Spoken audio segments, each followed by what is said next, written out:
bang, bang. Okay, YouTube, we back again. Back with the AR pistol, AR-9 pistol. And I thought I ruptured the barrel yesterday. Took it home, was able to check it out.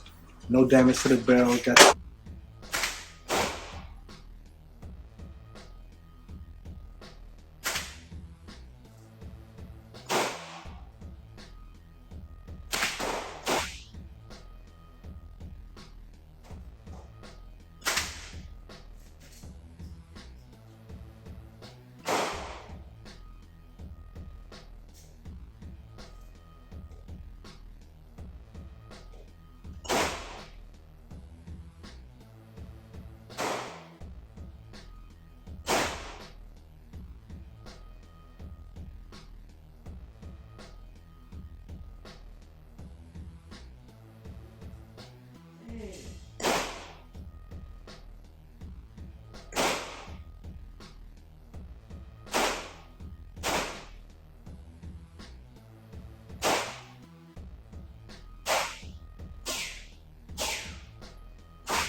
Camaro Commentary, y'all.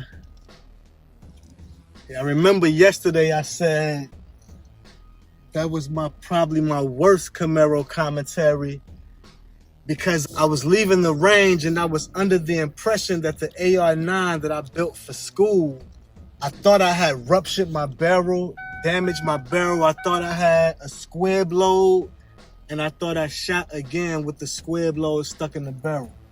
That's what I thought when I was leaving the range. And from first glance, you know, the gunsmith, you know, at the range, first glance, they thought I did have two in there. And they was like, man, your barrel is, you know what I'm saying? It's done. You know what I'm saying? They said you're going to have to get a new barrel. So I had my mind set on getting a new barrel. Now, mind y'all, I said it the other day, but I built this gun on Wednesday. Shot it the first time Thursday. Shot it again Friday and got that bullet stuck in there and thought it was done. So yeah, I was hurt and I built that myself. And it's everything that I wanted too when I built it. It's everything I wanted. So I was hurt. So last night, as I go looking for barrels, and it was hard because my barrel is a 4-inch barrel with a 1/2 by 28 thread pitch. You know what I'm saying? And I got a silencer coming, and my silencer has a 1/2 by 28 thread pitch. So a lot of the barrels I was seeing 4.5 inch, 5 inch, 5.5 inch, all this, that, and the other. And you know, I wasn't seeing none that was just straight up 4 inches. And then a lot of them had a different thread pitch at the end of the barrel. You know what I'm saying? So I was a little disappointed. I did find one, and I would have been interested in getting it because it was a match grade barrel. It's a match grade barrel. It was 4 inches, and it was 1/2 by 28 thread pitch. So it was $150 with shipping and taxing and everything. I thought that's what I was going to end up getting. And but you know, as I'm sitting there, you know, I can't do nothing. I take the gun, I look at it. You know, I take the handguard off, take the muzzle device off, take the flash hider off, and I'm looking. And then I watched a little video on YouTube about how to, you know, a bullet lodged in the barrel. And it was like, you know, to get the bullet out, you know, you got to hit it out from the muzzle end. First, I was trying to push it through from the breech end, like the way it goes through, thinking that that's, but they like, nah, you got to go the opposite. You got to push it back the way it came in. So I was able to put a punch in the barrel, a nice thick punch, not no thin one, a nice thick punch that was thin enough to fit inside the 9mm barrel. And I could put it in there, and I just tapped it a few times with the hammer. I think it was like 4 taps. And the joint came out, clink, clink, bullet fell out. So when the bullet came out, took everything apart, shined a light in the barrel. I ain't see no damage to the barrel. It was just dirty because at this time, when I first shot it on Thursday, I put 200 rounds through it. When I shot it on Friday, I put over probably about 250 before it had that issue. Because it had that issue in the last magazine. And I had already put 200 through it.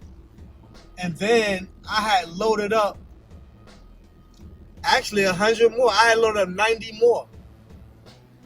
And it went through the 60 and messed up on the last 30 round mag.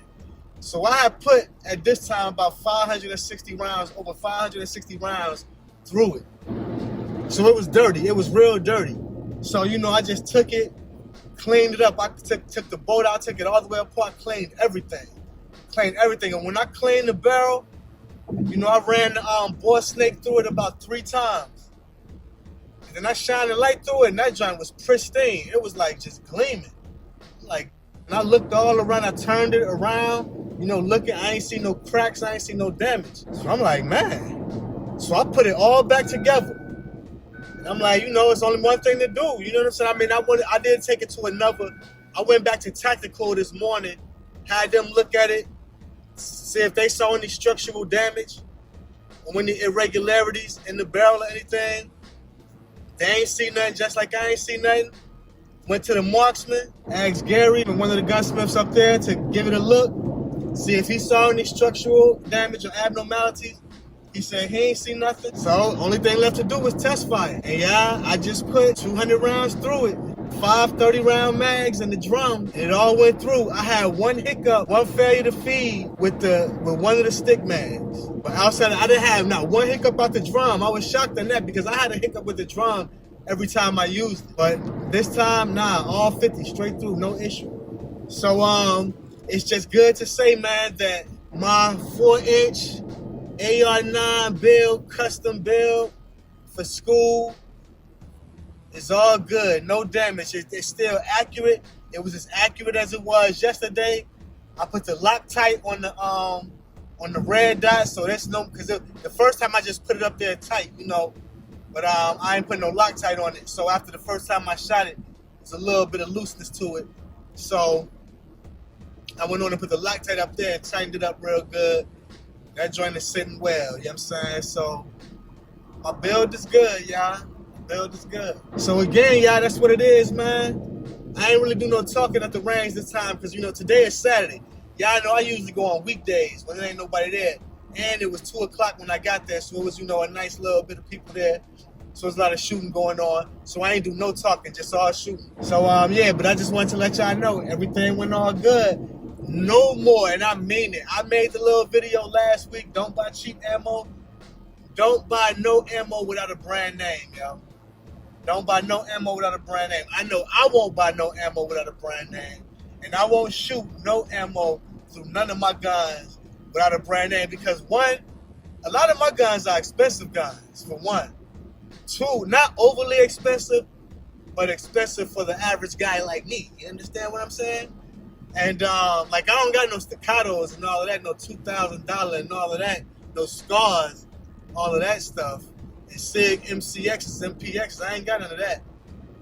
Actually, my AR9 build was my MPX clone. You know, that was without, you know what I'm saying, I wanted to save some money, and I'm happy with what I got. But I do still eventually, I will still buy the SIG MPX just because, like, I like what I hear about the roller delayed blowback system or whatever, so I heard it's good in the recoil. And mine got a little kick to it, you know, not a lot, but a little. I think it's more than the average AR, but you know, like I actually think mine has more kick than the Pac-9. The Pac-9 is heavier than mine, but I think mine has more kick than the Pac-9. So I do want to see what they say. When I got the 2,000 to spend on the gun, I will be getting the MPX. You know what I'm saying? I'll be getting one. And then I'll do a challenge, you know? MPX versus Macho. So, yeah, that's what it is, man. Y'all know Mega Guns, ThinkMegaTV, think greater than, and above all, be responsible. Because I have not been being responsible, and I done paid the price. And I burnt my hand yesterday when I was messing with that bull ammo. No damage, got all my digits, everything working, moving. It was a little numb, and you know, and I had some black marks on it, but everything got good. So now I just put another 200 through it. I ain't gonna claim it, I'll wait. Prior to the next 200, I'll claim it again. So until next time, y'all, think greater than, be responsible. Bang, bang, bang, bang, bang, bang, bang, bang.